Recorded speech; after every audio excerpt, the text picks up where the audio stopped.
For the Snapshot startup session, agriculture and food,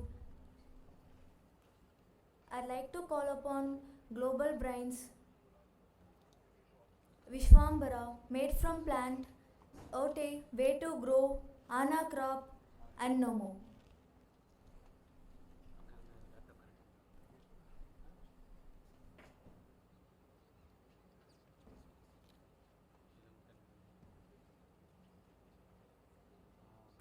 I request to Captain Anjani Bansal. Yeah.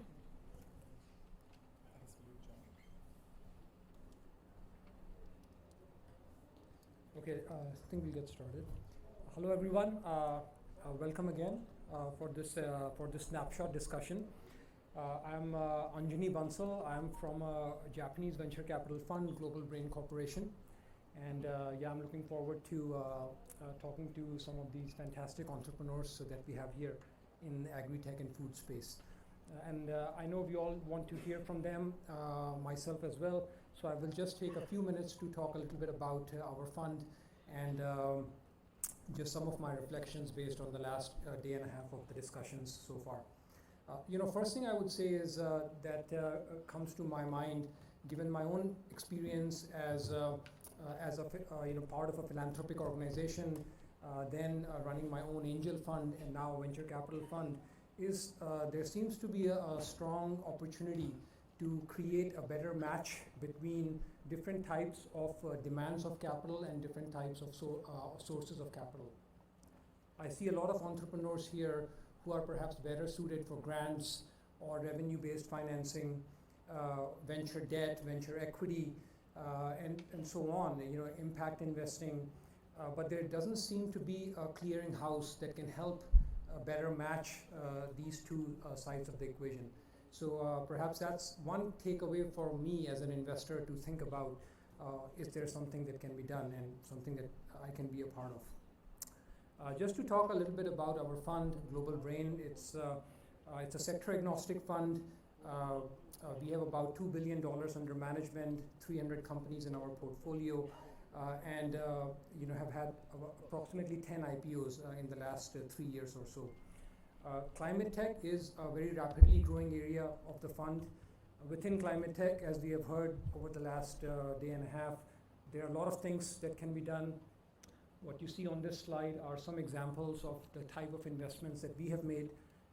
Most of these investments are in Japan, North America, or Europe, but they span power generation, energy, mobility, adaptation, and agriculture and food. If there's one thing I would like to highlight in this slide, perhaps as a takeaway for a lot of early stage entrepreneurs here, is a focus on adaptation. As you can see, it's the smallest part of our portfolio, but that's actually true for the global climate tech space as well. And from what we see, there is ultimately growing realization about filling this gap of more opportunities, investing in more opportunities that are tackling the issue of adaptation. So I would encourage entrepreneurs to think about that as they're exploring new ideas. Something that we have learned based on some of the investments that we have made so far in these businesses is a scope of doing better on impact data. I still see that a lot of opportunities that we come across, there seems to be a lack of sufficient rigor in terms of understanding what the ultimate impact is going to be if the solution that we are investing in actually scales. And doing it in a way that can be benchmarked globally. I think that's really important, because when some of the investors like us are looking at opportunities to invest in, we are actually comparing investments in India with similar technologies or business models abroad, and trying to compare them to see essentially which one will win, to put it simplistically. So as entrepreneurs in India, while they will continue to solve problems specific to India, the quality of their product or technology needs to be comparable globally.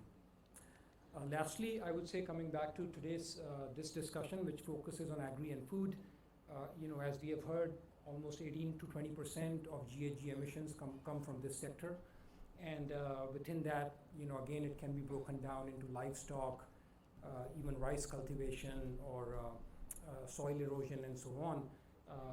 So there is a lot of scope, and I feel like when it comes to a sector like this, India has to be the nerve center of where the innovation will come from. And therefore, I'm excited to hear from all these entrepreneurs here. So with that, I will turn it over and first invite Vishwambhara to make their presentation.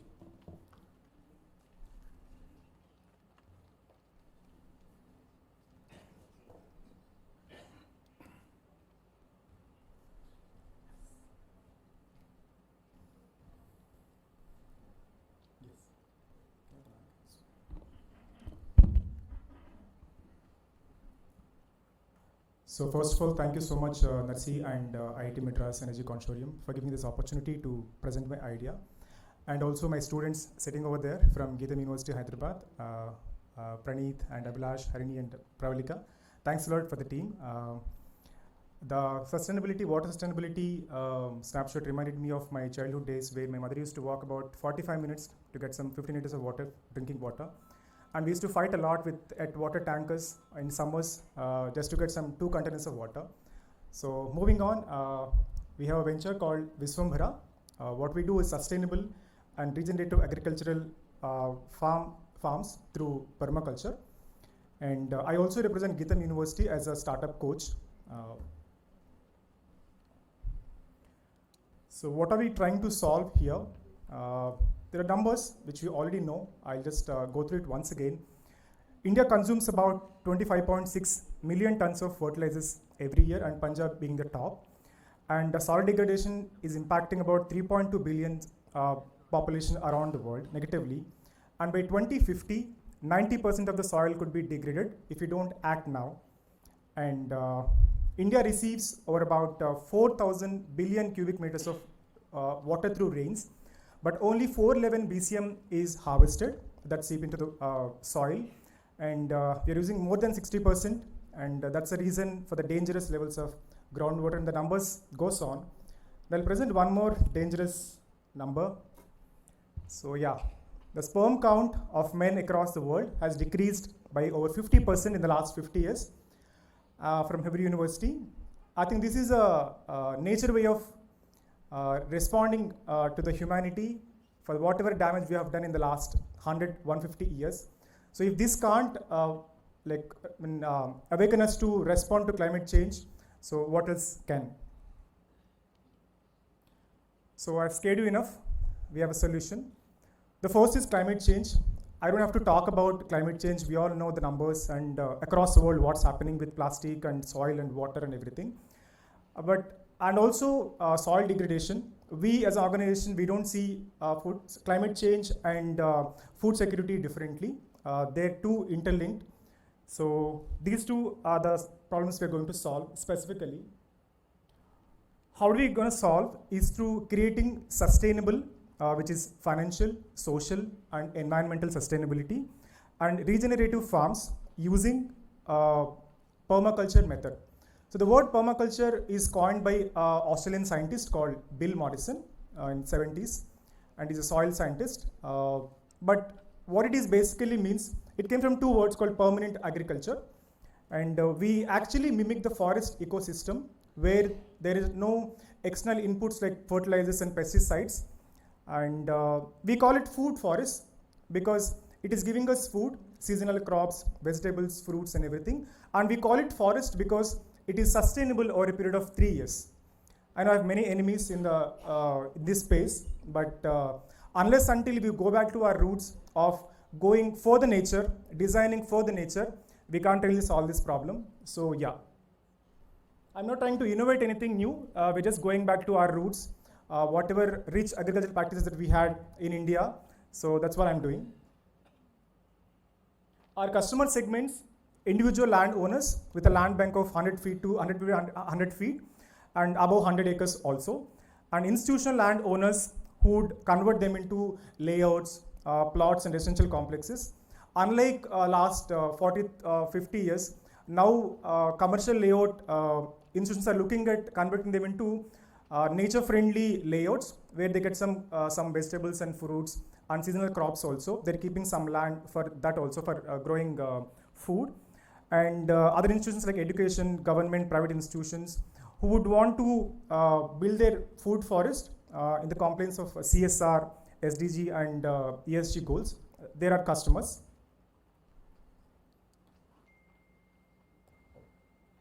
Sorry. So it missed it. How do we do it? We onboard whatever clientele I've spoken about, and we do need analysis. What do they expect? And we don't really agree for a fancy need, like saying we want a swimming pool in a dryland region. We say no, it's not possible. And whatever is possible to that land, to that area, with respect to crops and water systems and water table, we do it. And second, we onboard the local community, the local farmers and local workers to help us with. And then we design the land as per the requirements of the client. And we do initial level of soil test and contouring and everything. Then we do initial plantation and then post-plantation services. And also we do seasonal level, seasonal interventions as per the location. That's how we usually do. Couple of photographs from a recent project.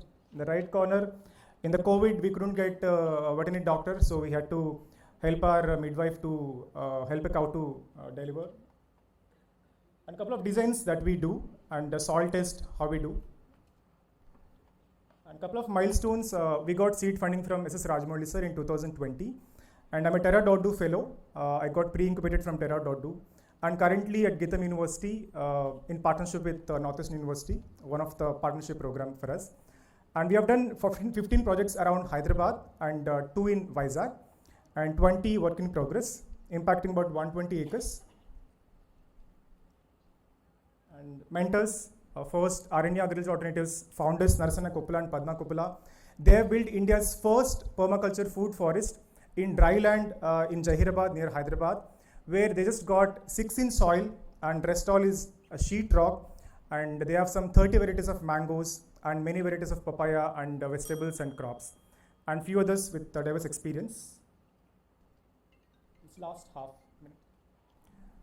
So I see it like this: if you don't act in the next 6 to 7 years, we are gone case.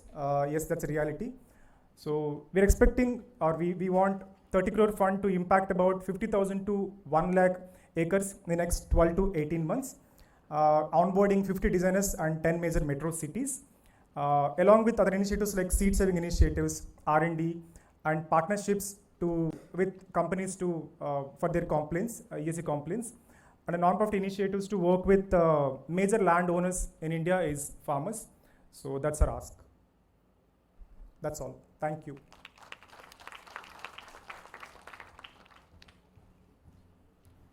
Great, thank you, and thanks for sticking to your time, which is refreshing. So with that, I will invite Made from Plants.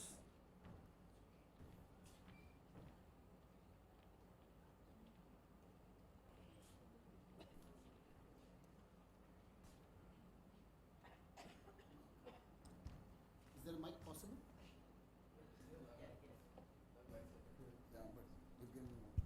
Is that okay? Very good afternoon to you. Thank you so much for being here. I'll try and make this a really short presentation. Raunak and I are the founders of a company called Made from Plants. We've chosen the brand in such a way that you don't need to explain it too much. Can you go to the next slide? Can you help me out? Thank you. The basic problem statement we identified was that for those who are specifically non-dairy or who have other issues and are dietary choices, they basically make 3 types of compromises, either on taste, on affordability, or on convenience. And therefore we said, whatever we do, we must try and solve all the 3 if possible, at least 2 of them. So that's the whole basis by which we've kicked it off. Our basic solution is that we work first on taste. You're ingesting it, and therefore it has to be best in class. It has to be affordable, and we've brought in the element of high service levels. Now, by service levels, we mean two things. A, it's fresh for the consumer, and B, for the trade partner, it's high rotations, so that he's interested, because we know that the business is small. It's important for you to really tag on the customer or your first level of trade partner. We currently have an offering which is based out of oat milk, so we call it load drink. When we met our first set of customers, we realized that milk is consumed more for calcium than for protein. And therefore, the drink that we have has got delivering 20% more calcium. And going back to the flavor part and the taste part, we have a novel combination of flavors at genuinely affordable prices. So that's the whole approach that we've taken. It's fresh. The choice of technology and the choice of the supply chain is actually enabling us to make it as affordable as possible. Vis-a-vis others, we stand out. Fundamentally, we stand out on two issues. We stand out on freshness and on taste. That's basically where we are. We ensure that it's minimal processing and fresh. So it's almost, as we talk, we're following the route of the dairy system, where you make for the next day, and then based on knowledge, as it keeps growing, and the more and more you have regular customers, your ability to predict demand is much better. Our future product range is even more interesting.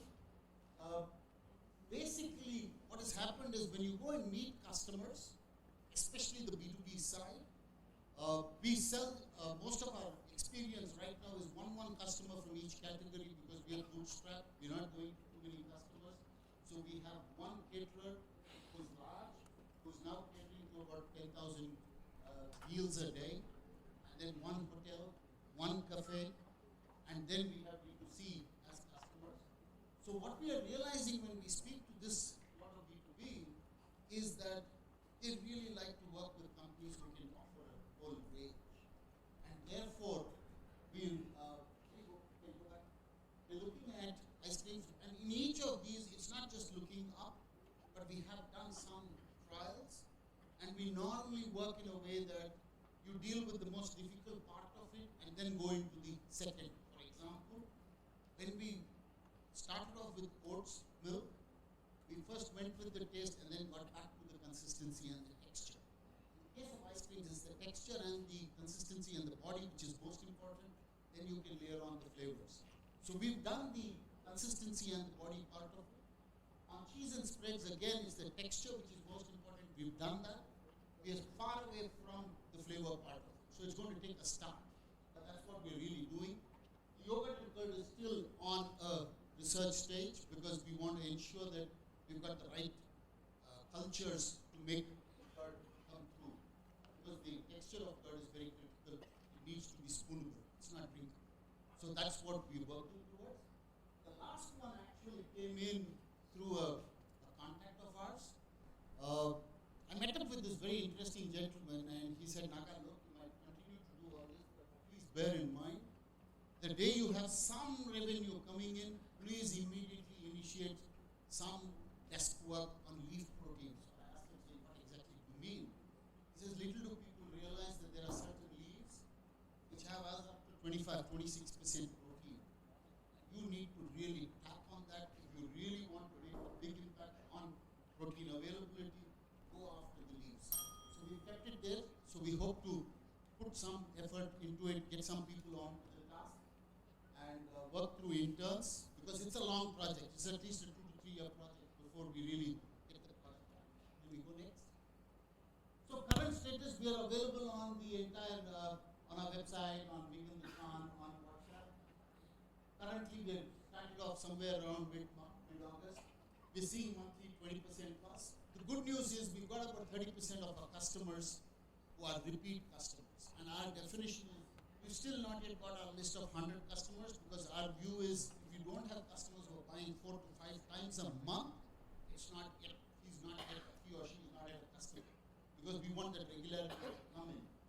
And that 29% is actually meeting that yardstick. Because then we have a lifetime value of at least 6,000 to 8,000 rupees per annum from each household. All B2B fact, we are doing consumer testing around 500 ml pack. We went into the 1 liter and a sugar-free variant, both of which will be tested by the next week itself. We go next. Excuse me, sir, just maybe 10 That's seconds. it. That's the two of us. For me, the most important part is our advisors, especially Dr. Sumit Dhameja and K.S. Narayan, people who are serious stalwarts from the business, and they're there to help and advise us as we go along. Thank you so much.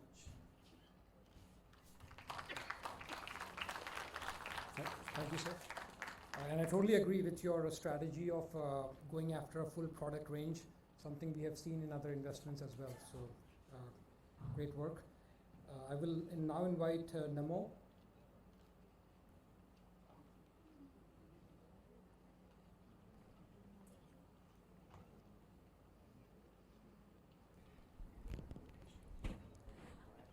Hello everyone, I am Himali, co-founder of Nomo, a 100% plant-based gelato company.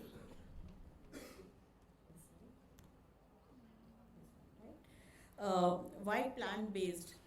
Basically, raising animals for consumption food is very detrimental to the environment and resulting in climate change. It takes around 45% of the Earth's land to raise animals for food. It is taking away one or two acres of rainforest every year. 55% of the water is consumed for animal agriculture, resulting in 51% of greenhouse emissions. 150 billion animals are killed every year for food. Animal cruelty, climate change, and improvising on health has led people to rethink how they choose their food. That's why we've introduced Nomo, a plant-based gelato using natural ingredients and ethically sourced ingredients. We have 21 handcrafted flavors catering to all age groups. Our tubs are 100% recyclable. This is the industry overview. Our ice cream industry is expected to grow to 44,200 crores by the year 2026. The total addressable market is about 39,000 crores, out of which the serviceable market is about 2.5%. And we plan to reach 2% of the serviceable market and reach about 20 crores in the next 3 years. Currently, we are selling about 2,500 to 3,000 tubs per month across various platforms such as modern retail, aggregator platforms through our own website. We've got media coverage, an organic media coverage in most of the papers and articles. We have a rating about 4.5 to 5 on our aggregator platforms. These are a few customer testimonials that we have. Along with the growing vegan market comes competition. So the competition is also increasing. Why we excel is like Nomo is a 100% plant-based company using natural ingredients without any artificial colors, preservatives, and we have a wide range of flavors, and we the co-founders have been vegan for almost 20 years. We are completely bootstrapped at the moment and looking to raise around 2.5 crores for our growth, basically to increase our manufacturing facility, team building, marketing, and distribution. This is the roadmap ahead. We want to first establish a network, then throughout 3 years we want to increase our product range. We are 2 co-founders, and we've been in the food industry for about 14 years with different experiences. Thank you, and we invite you to become a part of the vegan revolution in India. Thank you very much. If you could just stay for a minute, if I can ask you one question. Sure. For a product like this, what's your defensibility? How do you compete with other brands like you mentioned, which are also cropping up? Yeah, so basically we are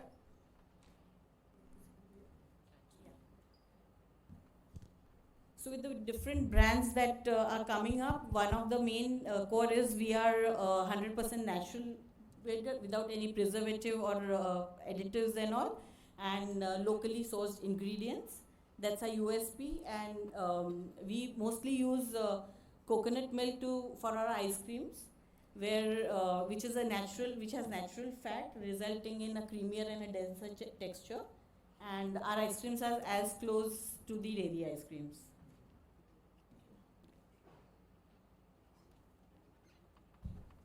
So we have OT as next presenter.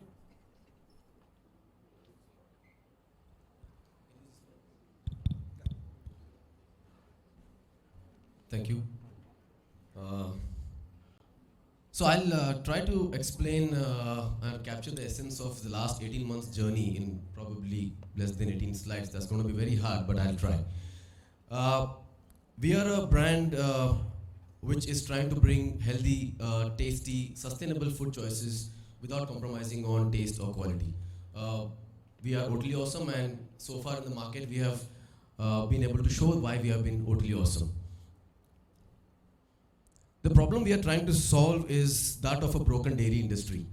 Of course, we all know about the sustainable impact that this has, a plant-based milk has. But in terms of health, there is a need to actually detox from dairy. There is a separate thing about the health benefits that a plant-based milk has, which is with respect to being cholesterol-free. We have beta-glucans, soy-free, lactose-free. But I think there's an important factor people have to understand, which is to detox from dairy because of the antibiotics, the hormones, dioxin, which is carcinogenic. We have IGF-1 growth factor hormones, which are pumped in, and that's going to cause cancer eventually. So I think there are two sides to the health story. One is what plant-based milk brings to the table and what you have to get away from. Why OT? We are not only healthy, we are environment friendly, of course. We are seeing the rise of millets. I'll talk about our millet product. The ease of production of OT is pretty high because we have a very high capacity for production. We have about 50% lower costs in terms of raw material and conversion. And yeah, we have a classy superior product, multiple variants with exclusivity. We have our own oat-based production. And yeah, of course, we are a healthy alternative when you're making the switch from dairy to a plant-based milk. Some of our rock stars are right here in front of you. We have a barista edition of oat milk, we have a barista edition of millet milk, and we have a chocolate oat milk. Our chocolate oat milk is completely stevia based, so no added sugar. Our remaining two have their own USPs. So for example, we have 4 millets in our millet milk. We have low aromatic acid rapeseed oil compared to any other competitor who's typically using canola oil or rapeseed oil. This is a TAM. We are targeting a $500 million TAM. It's very encouraging to see the adoption of Tetra Pak in India. That's about $1,500 million. That shows how people have moved from packets to bartans to eventually Tetra Paks. In terms of the dairy alternative segment, we are looking at about 1,000 crore market in next couple of years. These are our totally awesome customers who we have supplied and done consumer trials, testing over about 6-8 months. Super happy they are. These typically are people who are fitness, wellness regulars. Largely that is one big category.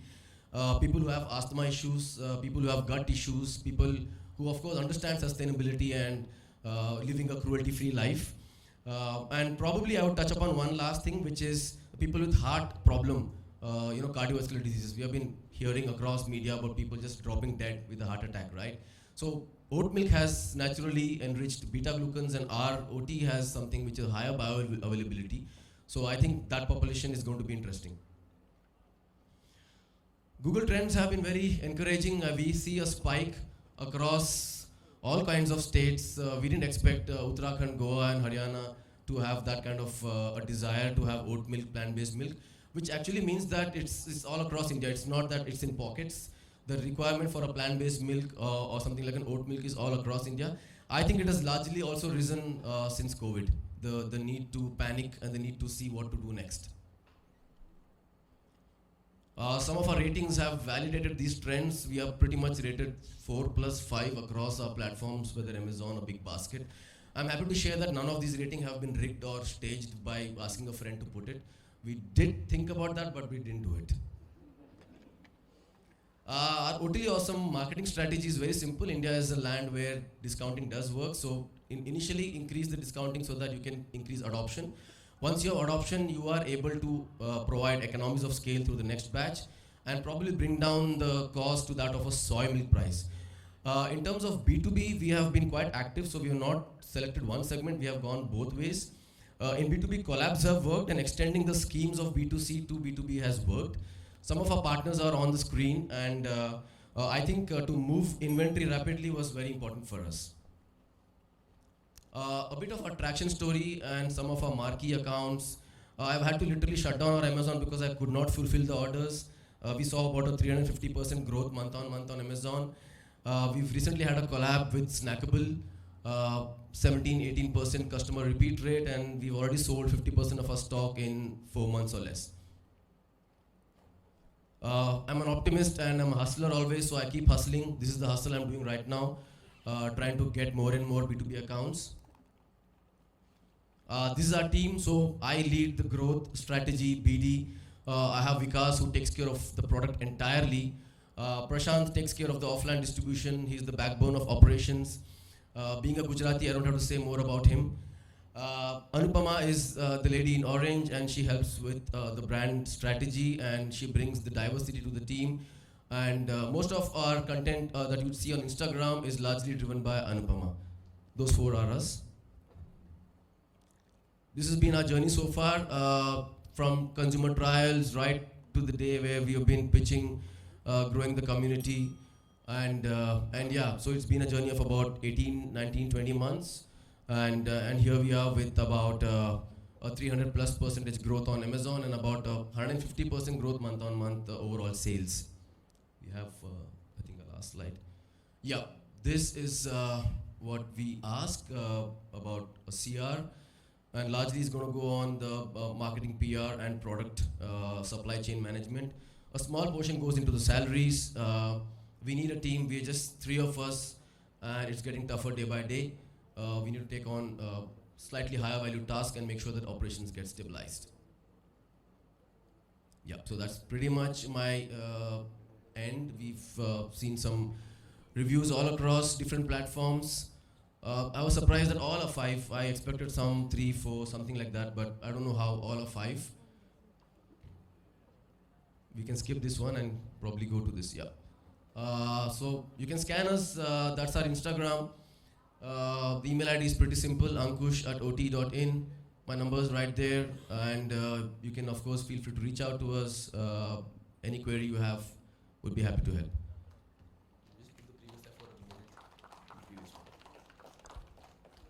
Can I take 10 seconds? The reason I put this slide was because this was 2 extreme ends of consumer behavior. We have one guy who's a completely crypto guy, vice president at Polygon, who has no idea about climate or plant-based stuff.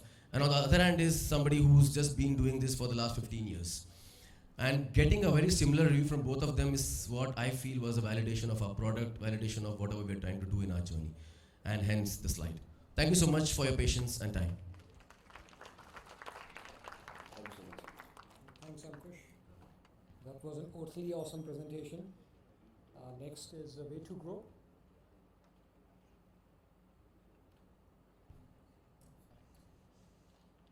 Good afternoon, everyone.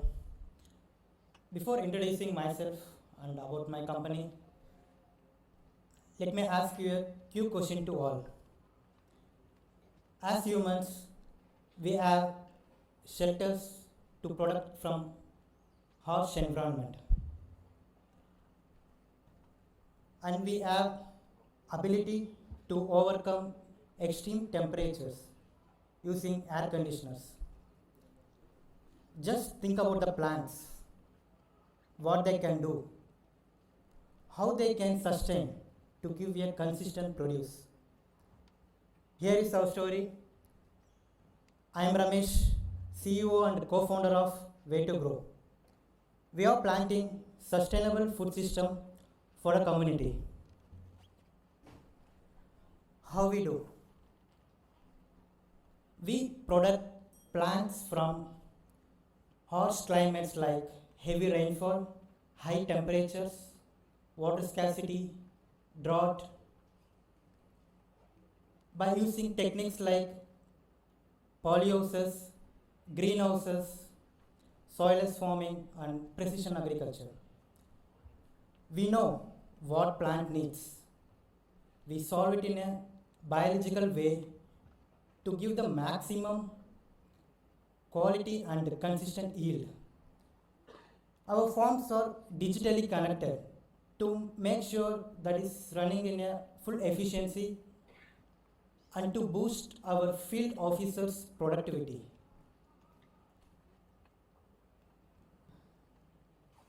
We want to solve it as an ecosystem. Basically, we are an ecosystem solver. We build farms, we manage the farms, and we sell the produce to the markets. Few of our benchmark crops are leafy greens, cucumbers, tomato, and turmeric. Our few customers are Clover, Gourmet Garden, and Vehicle. So, Way to Grow is on the mission to strengthen our agricultural practice economically, to deliver consistent yield by using new farming techniques and cutting-edge technologies. So far, the company is bootstrapped and we have a profitable in our books. Any investor or customer who wants to have agricultural assets or agricultural income, we are here. And we are looking for a seed round, looking for a strategic investor who want to join in our building our ecosystem. Yeah, thank you. Any questions? I have one question, Ramesh. Can you talk a little bit about your scale? You mentioned you're bootstrapped, but how much are you producing now, and how much capital would you need to scale it up to a certain level? Yeah, sure. So far, we have built more than 10 farms in Chennai alone, and we have a farm of around 2.5 acres. Daily, we are supplying around 300 kgs of leafy greens, even in the rainy days. Today also they are delivered. This is our current traction. The fund is for to strengthen our core research and development and the technology benchmark, and to scale for up to 10 acres in the next 8 to 10 months. So the fund ask is about 2.5 crores. Thank you. So that brings us to our last presenter, Anna Krop.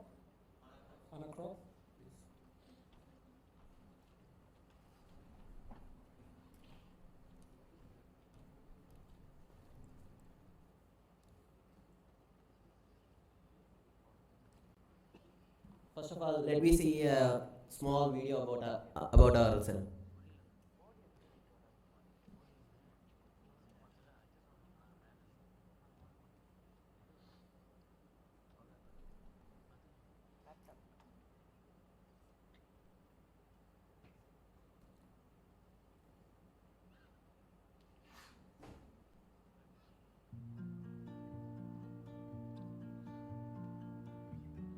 Sir வணக்கம், நான் Thirukkanurpatti K Shanmugam, Subramaniyar கோயில் தெரு. நான் 2 acre எனக்கு சொந்த நிலம் இருக்குது.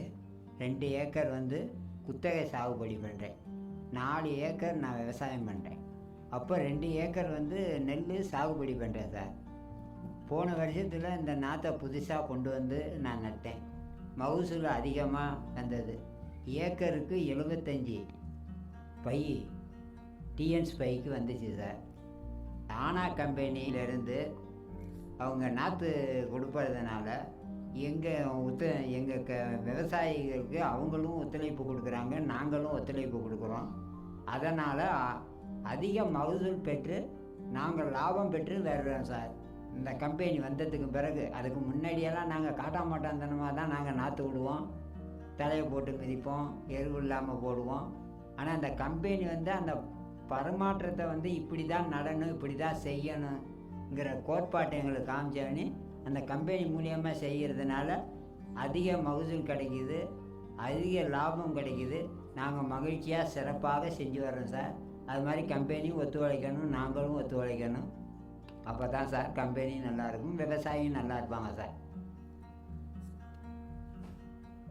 So now I'll start with the page.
Presentation.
Welcome Chennai.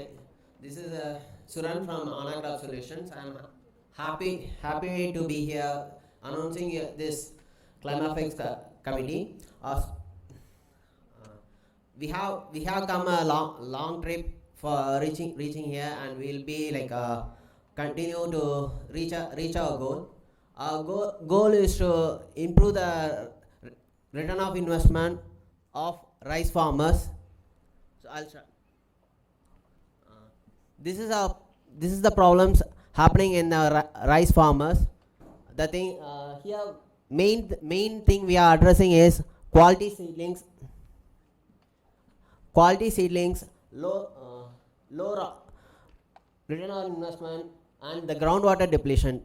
We are addressing this quality seedling and groundwater depletion in a major way.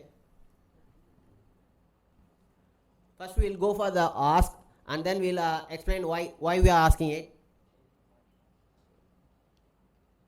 Our pre-money valuation was 5 crores, and we have received convertible debts up to 25 lakhs, and we have bootstrapped, and we are in a early transaction. So our current valuation is around 25 crores, and we are expecting a 2.5 crore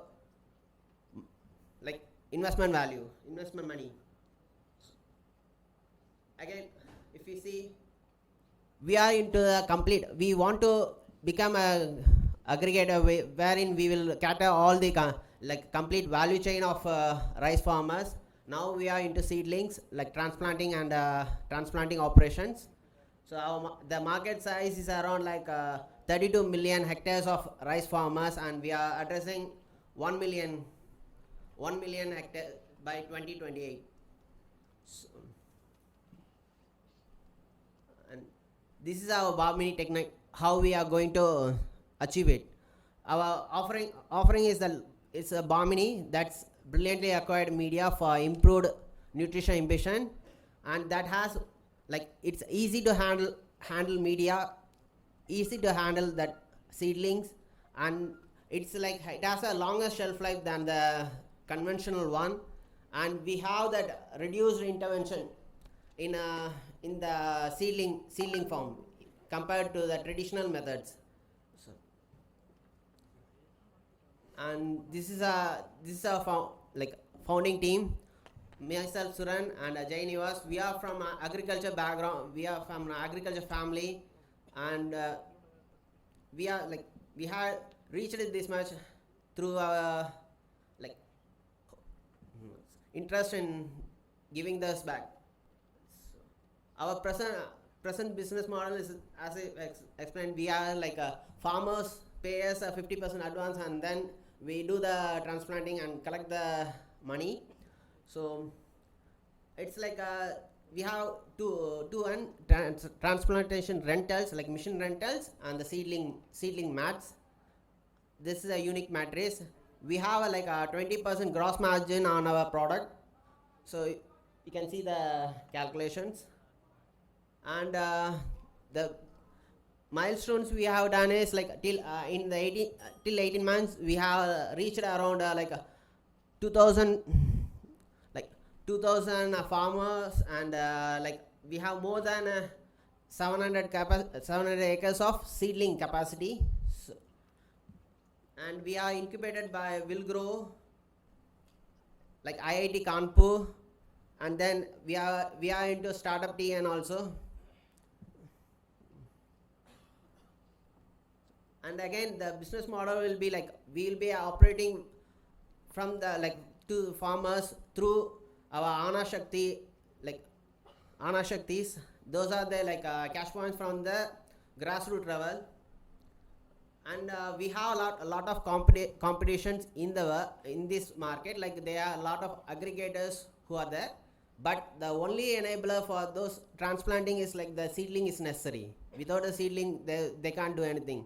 We are the only one who are into that seedling business. We make pre-ordered seedlings also. That's why the money is money we are going to put, and we want to make it as shelf, like seedlings in the shelf. This is our revenue. We had done 20 lakhs in the 2021, and then around 30 lakhs in 2022.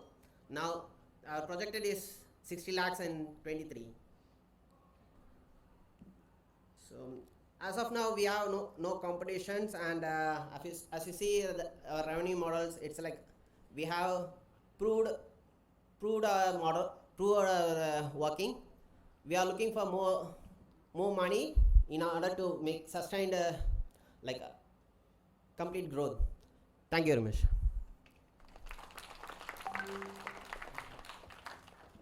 Is this your phone?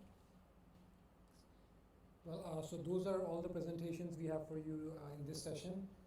So again, a big round of applause for all the presenters here. Thank you.